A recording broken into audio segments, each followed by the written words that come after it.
ఓం శ్రీ గణేశాయ నమః.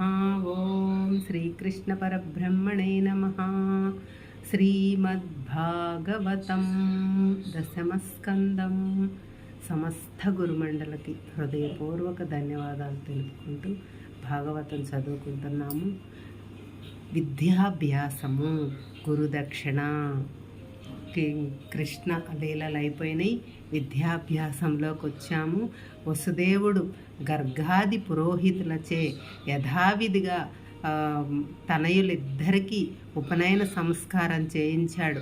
బ్రహ్మచర్య దీక్షను పూనుకొని గురుకుల వాసం చేసి గురువు వద్ద శిక్షణ పొందారు, విద్యను అభ్యసించారు. వైదిక సాంప్రదాయం తాము సర్వజ్ఞులు కదా, అయినప్పటికి కూడా మన కోసం అంటే ప్రజల కోసం ఆదర్శం చూపాలని రామకృష్ణులు సాంప్రదాయం ప్రకారం ఆచార్యుని అన్వేషిస్తూ బయలుదేరారు. కాశీపట్టణం చేరుకుని అవంతిపుర వాస్తవ్యుడైన సాందీపని అనే గురువు వద్ద విద్యాభ్యాసానికి ఆయన బలరామకృష్ణులకు వేదాంగ ఉపనిషత్తులు, ధనుర్వేదము, తంత్రము, మను ధర్మాది శాస్త్రాలు, న్యాయ తర్క రాజనీతి మొదలైన శాస్త్రాలు బోధించాడు. శిష్యులు 64 విద్యలను 64 రోజుల్లో శ్రవణ మాత్రాన నేర్చుకున్నారు. తాము గురువులకే గురువులైనప్పటికీ సాందీపని గురువు అసలైన శిష్యుని వలె సేవించారు. ఇంతటి ప్రతిభావంతులైన శిష్యులను సాందీప గురువు ఎప్పుడూ చూడలేదు. ఇంత శీఘ్రంగా సకల విద్యలలో ఎంతో నిష్ఠాతులై ఈ శిష్యులు సామాన్యులు కారు అని గురువు గ్రహించాడు. విద్యాభ్యాసం ముగిసింది. సంప్రదాయం ప్రకారం గురుదక్షిణ ఇవ్వవలసి ఉంది. గురువుగారి అభీష్టాన్ని తెలుసుకోదలిచి అడిగారు. గురువు ఒక అపూర్వమైన గురుదక్షిణను కోరాడు. నాయనలారా, మీరు అసమాన శక్తి సామర్థ్యాలు కలవారని, దేనినైనా సాధించగలరని నేను గ్రహించాను. మా కుమారుడు ప్రభాస తీర్థానికి వెళ్ళి స్నానం చేయటానికి సముద్రంలోకి దిగి ఇంకా తిరిగి రాలేదు. అతనిని మీరు తీసుకువచ్చి శోకముతో కృషించిపోతున్న గురుపత్ని రక్షించండి. ఇదేనయ్యా నా కోరిక. సమర్థులైన మీకు ఈ కోరికను తీర్చడం అసంభవం కాదని నేను భావిస్తున్నాను అని చెప్పగా వారు గురువునకు నమస్కరించి రథమెక్కి సముద్రుని వద్దకు పయనమై వెళ్ళారు. సముద్రాన్ని సమీపించి ఇలా అన్నారు. ఓ సాగర శ్రేష్టమా, నీ గర్భాన దాగి ఉన్న మా గురుపుత్రుని వెంటనే తెచ్చి ఇవ్వకపోతే మా బాణాలతో నిన్ను శుష్కింప చేస్తాము అనగా సాగరుడిలాగా బదులు చెప్పాడు. యాదవేశ్వరులారా, మీ గురుపుత్రుడు నా వద్దన లేడు, నమ్మండి. ఆ అందాల బాలురు స్నానానికి దిగగానే ఒక పెద్ద తరంగం అతనిని లోనికి లాక్కుని పోగా పంచజనుడనే అసురుడు వానిని మింగేశాడు అని చెప్పి ఆ రాక్షసుని ఉనికిని తెలియజేశాడు.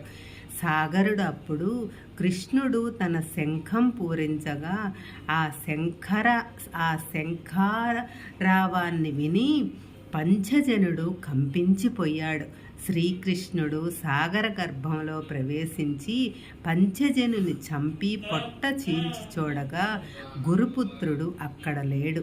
కానీ ఒక శంఖం ఉంది, అదే పాంచజన్య శంఖము.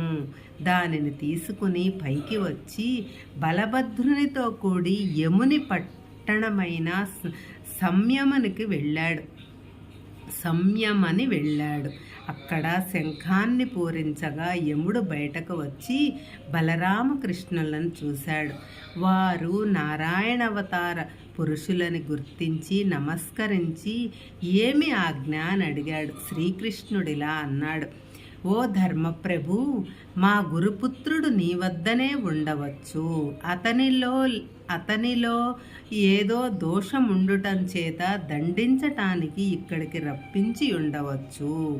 అయినా అతడు మాకు పూర్వ రూపములో కావలసి ఉన్నది అని చెప్పగా స్వయంగా నారాయణుడే కోరినందున ఆ జీవి యొక్క దోషాలన్నీ తొలగిపోయినట్టే అని భావించి యముడు ఆ బాలుణ్ణి తెచ్చి అప్పజెప్పాడు. కృష్ణులు బాలుణ్ణి తీసుకొని వెళ్ళి గురు దంపతులకు సమర్పించి ఇంకేమి కావాలని అడిగారు.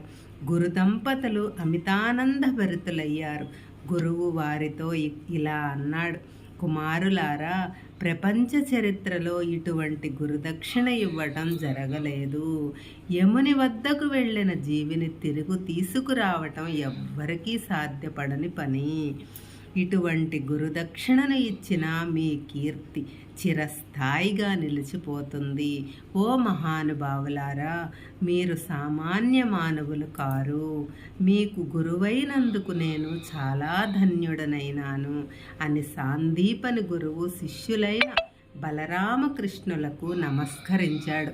రామకృష్ణులు మధురా నగరం చేరి శంఖాలు ఊదగా పోయిన ధనము లభించినంతగా మధురావాసులంతా సంతసించారు. కాలం గడిచిపోతుంది. తాను లేని గోకులము యశోదానందలకే కాకుండా గోప బాల గోవత్స గోవులకు కూడా నిరుత్సాహపూరితంగా ఉంటుందని శ్రీకృష్ణుడు ఊహించాడు. తాను వారిని విడిచి వచ్చిన తరువాత మళ్ళీ వెళ్ళలేదు సరికదా, ఏ విధమైన సందేశాన్ని కూడా పంపించలేదు. గోకులవాసులందరూ తన గురించి తప్పించిపోతుంటారని తెలిసి ఆ యాదమయుడు తన ప్రతినిధిగా ఎవరినైనా గోకులానికి పంపించి సంకల్పించాడు. వృష్టి వంశీయులలో శ్రేష్ఠుడు ఉద్ధవుడు. చాలా బుద్ధిమంతుడు. దేవగురువైన బృహస్పతి యొక్క శిష్యుడు. శ్రీకృష్ణుని ప్రేమించే ఉత్తమ భక్తుడు. ఒకనాడు శ్రీకృష్ణుడు ఉద్ధవుని చేతిని పట్టుకుని ఇలా అన్నాడు: మిత్రమా ఉద్ధవా, నీవు నా గురించి ఒక పని చెయ్యవలసి ఉంది. నేను గోకులం విడిచి వచ్చినప్పటి నుంచి మళ్ళీ నేను ఎప్పుడు తిరిగి వస్తాను అని రెయ్యింబవళ్ళు నా రాక గురించే ఎదురు చూస్తూ ఆర్తి చెంది ఉన్న అమాయకు గోపికలకు నా యొక్క సందేశాన్ని అందించాలి. నా గురించి ఆప్త బంధువులను సర్వస్వాన్ని త్యజించి నా యందే మనస్సు నిలిపి అనుక్షణము నన్నే స్మరిస్తుండే అనన్య భక్తులు వారు. నీవు పోయి నా గురించి వారికి తెలిపి వారి మనస్సులకు కొంత ప్రశాంతతను కలుగచేయాలి. లౌకిక బంధాలను విడిచి నా గురించే చింతించే సంపన్నులకు నేను వసుడనై నా కరుణాదృష్టులను వారిపై సారించి పోషిస్తాను. ఆశ్రిత రక్షణమే నా సహజ స్వభావము కదా. నా సందేశాన్ని గోపికలకు తెలియజేయటానికి నీవే సమర్థుడవు అని శ్రీకృష్ణుడు చెప్పగా ఉద్ధవుడు సంతోషంతో అంగీకరించాడు. ఉద్ధవుడు శ్రీకృష్ణుడి చిన్ననాటి ఆట స్థలాలను, పవిత్రమైన బృందావన యమునా తీరాలను, అతని స్నేహితులను, గోపికలను, నంద యశోదలను దర్శించాలనే ఉత్సాహంతో వడివడిగా రథాన్ని నడుపుకుంటూ గోధూళి సమయానికి గోకులం చేరుకున్నాడు. గృహాలన్నీ సంధ్యాదీపాలతో చక్కగా అలంకరించుకొని శ్రీకృష్ణ లీలామృత గానాలాపనలు చేస్తుండే గోపికలతోనూ పాలు పితికే స్వరాలతోనూ కడు రమ్యంగా కనిపించింది. ఉద్ధవుడు నంద గృహానికి చేరుకున్నాడు. నందుడు ఎదురుగా వెళ్ళి కౌగలించుకొని కృష్ణుడే వచ్చినంతగా సంతోషించి లోపలికి తీసుకుని వెళ్ళాడు. కుశల ప్రశ్నలు, ప్రియాలాపాలు అయిన తరువాత, మృష్టాన్న భోజనాలు ముగిసిన తరువాత సుఖాసీనులై ఇలాగా ముచ్చటించుకున్నారు. నందుడు అడుగుతున్నాడు: నాయనా ఉద్ధవా, నా మిత్రుడు వసుదేవుడు క్షేమంగా ఉన్నాడా? కంసుని భయము తీరి ఇప్పుడు పుత్రులతో సుఖముగా ఉన్నాడు కదా. తక్కిన బంధువులందరూ కుశలమేనా?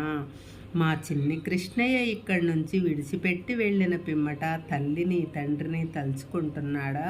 ఈ బృందావనం యమునా మిత్రులు, గోవులు, గోపికలు అతని స్మృతిలోనున్నారా? కృష్ణుడు లేని ఈ స్థలమంతా ఒక శూన్య మండలమైపోయింది. బాలకులు గోవులను మేపటానికి శ్రద్ధ చూపటం లేదు. గోపికల ఉత్సాహం నశించింది. నిర్జీవులుగా కనిపిస్తున్నారు.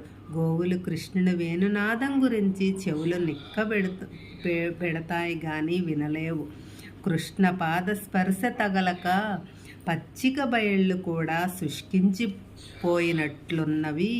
ఉద్ధవా, ఆ కృష్ణస్వామి గోకులవాసులను ఎన్ని ప్రమాదాల నుంచి రక్షించాడో చెప్పలేము నాయనా. మా కృష్ణయ్య ఇక్కడికి ఎప్పుడు వస్తాడో చెప్పాడా?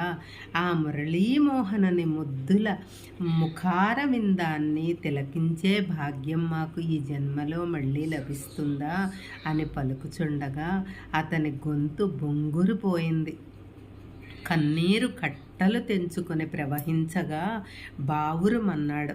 నందుడు లోపల తలుపు వద్దనే వింటూ కూర్చుని ఉన్న యశోదామాత హా కృష్ణ, కన్నయ్య తండ్రి అని ఆర్తనాదం చేసి ప్రేమ విహ్వాలయ్యి పరవశించిపోయింది. కన్నుల నుంచి నీరు, చన్నుల నుంచి పాలు ప్రవహించాయి. కృష్ణ వియోగతాపంతో కృశించిపోయిన ఆ తల్లిదండ్రుల యొక్క మానసిక స్థితిని చూసి ఉద్ధవుడు అనునయంగా ఇలా అన్నాడు. కృష్ణుడు తల్లిదండ్రులైన మిమ్మల్ని, మీ యొక్క ప్రేమ వాత్సల్యాలను ఎన్నటికీ మరచిపోలేడు. ఈ బృందావను, యమున, గోకులవాసులతో అతనికి ఏర్పడిన 12 ఏళ్ల అనుబంధం అతనికి చిరస్మరణీయములు. అతడు మీతోనే, మీ మనస్సులలోనే సదా ఉంటాడు. మీకు సకల సౌఖ్యాలను చేకూరుస్తాడు. బలరామకృష్ణులు సామాన్య మానవులు అనుకుంటున్నారా? కాదు. భూభారాన్ని నివారించటానికి మోక్షప్రదుడైన శ్రీహరియే వీళ్ల రూపాల్లో జన్మించాడు. ఎవడు ప్రాణ ప్రయాణ సమయమప్పుడు ఆ సర్వేశ్వరుని గురించి చింతిస్తారో అతడు అమితమైన శ్రేయస్సును పొంది నిత్యుడై తేజస్వి అయి బ్రహ్మమయుడవుతాడు. అటువంటి నారాయణుడు సర్వాంతరాత్ముడు. కారణజన్ముడై మానవాకారంలో పుట్టినందున మీరంతా మీ మనస్సులను అతని యందుంచి కొలిచారు. మీరు పరమధన్యులు. కట్టెలలో నిక్షిప్తమయ్యున్న నిప్పువలే అతడు ఎల్లప్పుడూ ప్రాణులందు ప్రకాశిస్తుంటాడు. అతనికి తల్లి, తండ్రి, బంధువు, భార్య, సకుడు, ఇష్టుడు, అనిష్టుడు, శత్రువు అంటూ ఎవ్వరూ లేరు. జనన మరణాలు లేవు, కర్మలు లేవు, కర్మబంధాలు లేవు.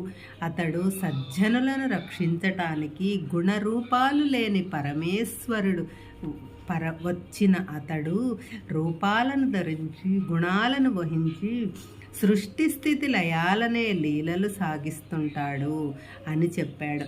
వారు ముగ్గురు శ్రీకృష్ణుని లీలా విలాస వైభవాల గురించి ఆ రాత్రంతా ముచ్చటించుకుంటూ గడిపారు.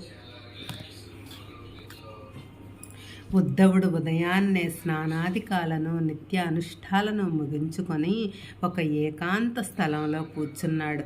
దూరం నుంచి గోపవనితలు అతనిని చూసి కృష్ణుడే వచ్చి ఉంటాడని అనుకుని పరుగున వచ్చి అతని చుట్టూ మూగిపోయారు. అక్కడ కృష్ణుని బదులుగా ఉద్ధవుని చూసి సిగ్గుపడి తలలు వంచుకొని చిరునవ్వులతో ఇలా అన్నారు. మహాశయ, నీవు కృష్ణుని కుశల వార్తలను నంద యశోదలకు తెలియజెప్పటానికి వచ్చిన ఆ నల్లనయ్య మిత్రుడు అని ఊహించుకున్నాము. నయమే, తల్లిదండ్రులనైనా మరచిపోకుండా ఉన్నాడు నీ మిత్రుడు. అవునులే, తల్లిదండ్రులు తప్పిస్తే అతనికి ఇంకెవరున్నారులే ఇక్కడ. ఎవరైనా అవసరం ఉన్నంత వరకే స్నేహాలు చేస్తారు కదా, అవసరం తీరగానే అక్కర చెయ్యరు అని నిష్ఠురోక్తులాడారు. వారిలో ఒక ఆమె చాలా చురుకైనది. ఒక తుమ్మెద అక్కడకు జంకారం చేస్తూ వచ్చింది. దాన్ని చూడగానే ఆమెకు కవిత్వం పుట్టుకొచ్చింది. ఆ తుమ్మెదను తన ప్రియుని వద్ద నుంచి వచ్చిన దూడగా కల్పించుకొని తన ప్రియుడు తన వద్దకు దూత ద్వారా సందేశం పంపి వేడుకొనమని పంపించినట్లు ఊహించుకొని ఉద్ధవునికి అర్థమగినట్లు ఇలా అంది. ఓ మధుపమా, ధూర్తుడైన నీ మిత్రుడు నిన్నిక్కడికి పంపించాడని మాకు తెలుసు. నీవు మా పాదాలను తాకవద్దు. నీకు మధురానగరిలోని అందగత్తెలు నీ మిత్రునికి అలంకరించే పుష్పమాలలలోని మకరందమే రుచిగా ఉంటుంది. ఇక్కడేమున్నదని ఒక పువ్వులోని తేనెను పీల్చివేసే వేరొక పువ్వును పట్టుకునే నీ వంటి వాడే నీ మిత్రుడు. పాపం అతని నమ్ముకొని ఆ లక్ష్మీదేవియే మోసపోయింది. ఓ భృంగరాజా, నీ మిత్రుని చరిత్రను నీవు మా వద్ద ఎంత పొగిడినా మేము నమ్ముతాం అనుకుంటున్నావా? అతనిని గురించి బాగా మాకు తెలుసులే. నీవు పోయి ఆ మధురానగరి మగోల వద్ద వినిపించు, సంతోషించి వారు నిన్ను తిరస్కరిస్తారు. ఓ మధుపమా, నీకు మాత్రం తెలియదా? ఆ మనోహరుడి మందహాసానికి పోని కాంత ఈ ముల్లోకాలకు ఒక్కతైనా ఉంటుందా? ఆ గొప్ప ఇల్లాలు కమలాదేవియే అతని పాదసేవ చేయకుండా ఒక్క క్షణమైనా ఉండలేదే. మరి మాలాంటి వాళ్ళం బింకంగా ఎలా ఉండగలం? పోనీ నీవైనా చెప్పు, ఇదేమైనా బాగుందా? మా భర్తలను, బంధువులను సర్వము త్యాగం చేసి నీ మిత్రునికే మా మనస్సులను అర్పించి వేసిన మమ్మల్ని ఇలాగా పరిత్యజించి పారిపోవటం ఏమన్నా న్యాయమేనా? ఇదిగో నిన్ను నీ మిత్రుని నమ్మి మాలాగా మోసపోయిన వారెందరో ఉన్నారు సుమా. ఆ మాయావికి కూడా బాగా తెలుసు మా యొక్క బలహీనత. మానవులే కాదు, పశుపక్షాదులు కూడా అతని వేణునాదం విన్నా, అతని దివ్యనామాన్ని చెవులారా ఒక్కసారి వినినా చాలు అని వాళ్ళు ఇల్లు, సంసారం, సంపద అన్నింటినీ విడిచి అతని వెంట పడతారని అతనికి తెలుసు. ఓ భ్రమరమా, అవునులే, మాదే పొరపాటు. మధురానగర్లో బంగారు రేకులతో తాపబడిన భవనాలు, సామంతరాజులు కొలుస్తుంటే రాజరికము, సుగంధ శృంగారాలతో వెలిసే ఉద్యానవనాలు, సకల విద్యా సంస్కార శోభితలైన సుందరీమణులు, సర్వసుఖాలు ఉంటాయి. వాటన్నింటినీ విడిచి ఇక్కడేముంది, ఇక్కడికి ఎందుకు వస్తాడు? ప్రభువులెప్పుడూ నూతన ప్రియులే కదా అని ఈ విధంగా తమ యొక్క అనన్య ప్రేమను, విరహాన్ని, వ్యధను వెలిబుచ్చుతున్న అమాయ గోపికలు నిర్మల నిష్కపట ప్రేమను గ్రహించి ఉద్ధవుడు ఆశ్చర్యపోయాడు. వారి ప్రేమాతిశయానికి మురిసిపోతూ ఇలా అన్నాడు. ఓ పుణ్యవతులారా, శ్రీకృష్ణుడిపై మీకున్న నిర్మల నిరతిశయ ప్రేమ చరితార్థమైనట్టిది. జపతపాది అనేకమైన సాధనలు చేసిన యోగి పుంగవులు కూడా పొందలేనట్టిది. మీ ధ్యాన నిష్ట శ్రీకృష్ణుడు మీతో చెప్పమన్న మాటలను చెబుతాను వినండి. ఇవి ఆ ప్రభువు చెప్పిన మాటలుగా తెలుసుకోండి. ఓ రమణులారా, ఎడబాటు వలన కలిగిన వియోగ బాధను మీరంతా అనుభవిస్తున్నారని నాకు తెలుసు. వ్యక్తి యొక్క బాహ్య స్వరూపం పైన అనురాగం పెంచుకుంటే ఇలాంటి బాధలు తప్పవు. సమస్త కార్యాలకు కారణము నేనే అయ్యుండి అన్నింటి యందు నేనే వ్యాపించి ఉన్నందున మీకు నాకు ఎడబాటు లేదు. అంతరంగంలో నా నిత్య సాయుధ్యాన్ని అనుభవిస్తున్న మిమ్ము బాహ్య వియోగం బాధించరాదు. దూరముగానున్నప్పుడే ప్రేమ, ధ్యాస పెరుగుతాయి. నన్నే మీరు ఎల్లప్పుడూ స్మరిస్తుండాలని నేను మీకు ఈ ఎడబాటును కలిగించాను. నిరంతర ధ్యానంచే మీరు నన్ను పొందగలరు అని మన ప్రభువైన శ్రీకృష్ణుడు మీతో చెప్పమన్నాడు.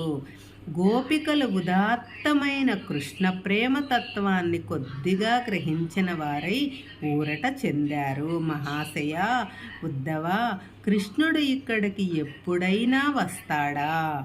మా పరితాపం తీరుస్తాడా? ఆ మధురానగర కాంతులు అతని రాణిస్తారా? మాకు అతనికి మధ్యనున్న రహస్యాలను నీతో చెబుతుంటాడా?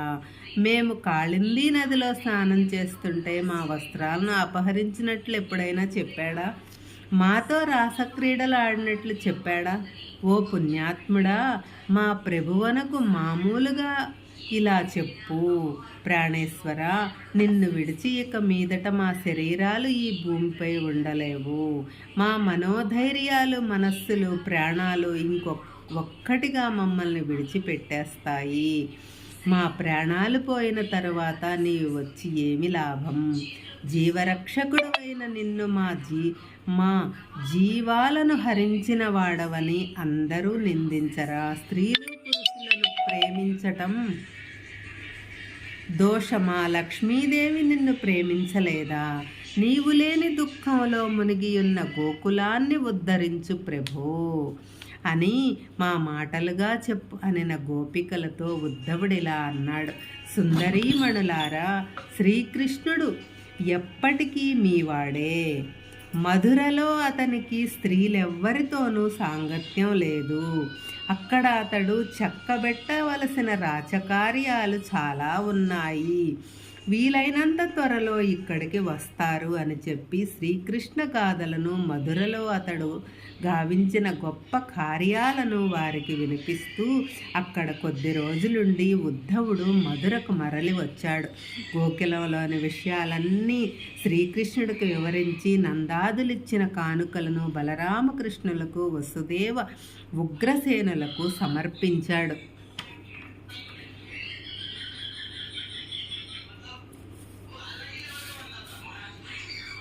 కుబ్జ త్రివర్గమైన కుబ్జ శ్రీకృష్ణ అనుగ్రహం చేత సర్వాంగ సుందరి అప్సరసలాగా తయారైంది.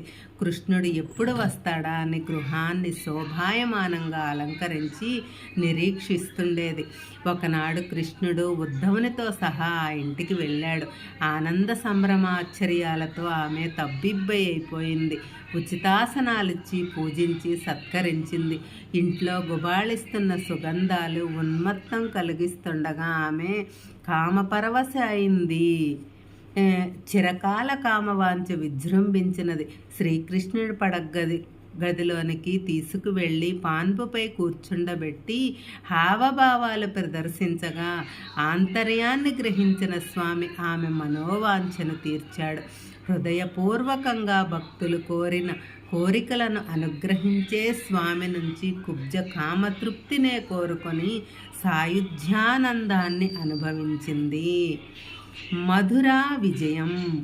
ఆక్రూరుడు మాట ఇచ్చిన ప్రకారం శ్రీకృష్ణుడు ఉద్ధవ బలరాములను తోడ్కొని అక్రూరుని ఇంటికి వెళ్ళాడు.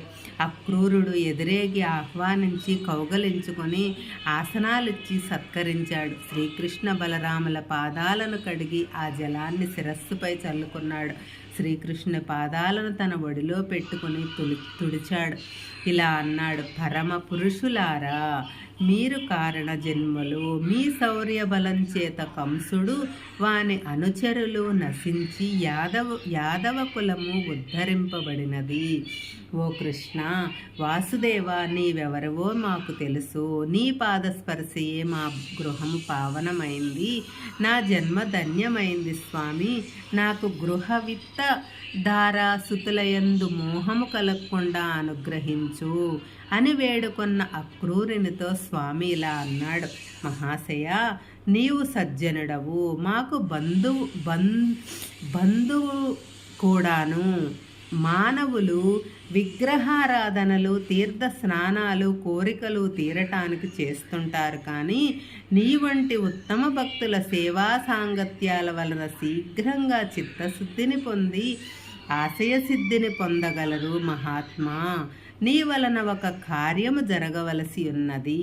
అది ఏమిటంటే, మా మేనత్త అయిన కుంతీదేవి తన భర్త అయిన పాండురాజు గతించిన తరువాత పుత్రులతో ధృతరాష్ట్రుని పోషణలో హస్తినాపురంలో నుంటున్నది. మితిమీరిన పుత్ర వ్యామోహంతో ధృతరాష్ట్రుడు వారి పట్ల సమబుద్ధితో మెలగటం లేదు. అందుచేత నీవు హస్తినాపురం వెళ్ళి 2 పక్షాల వారు మనకు ఆప్తులే గనుక ఉభయులు సంతోషించేటట్లుగా ఏదైనా మార్గం చూడాలి అని చెప్పి ఉద్ధవ బలరాములతో నిష్క్రమించాడు. శ్రీకృష్ణుని కోరిక ప్రకారం అక్రూరుడు హస్తినాపురం వెళ్ళి కుంతీదేవిని, పాండవులను, భీష్మద్రోణ, విదుర, ధృతరాష్ట్ర, కృప, అశ్వత్థామ, కర్ణ, దుర్యోధనులను, ఇతర బంధువులను కలుసుకున్నాడు. అందరూ అతనిని సగౌరవంగా ఆదరించారు. అక్కడ కొన్ని వారాలుండి అందరి ప్రవర్తనలు, పరిస్థితులు అర్థం చేసుకున్నాడు. ఒకనాడు విదురుడు అక్కడ ఉండగా కుంతీదేవి అక్రూరునితో ఇలా అంది: అన్నా అక్రూరా, మధురలో నా తల్లిదండ్రులు, తమ్ముళ్ళు అందరూ క్షేమంగా ఉన్నారా? మందభాగ్యులమైన మా గురించి ఎప్పుడైనా తలుస్తున్నారా?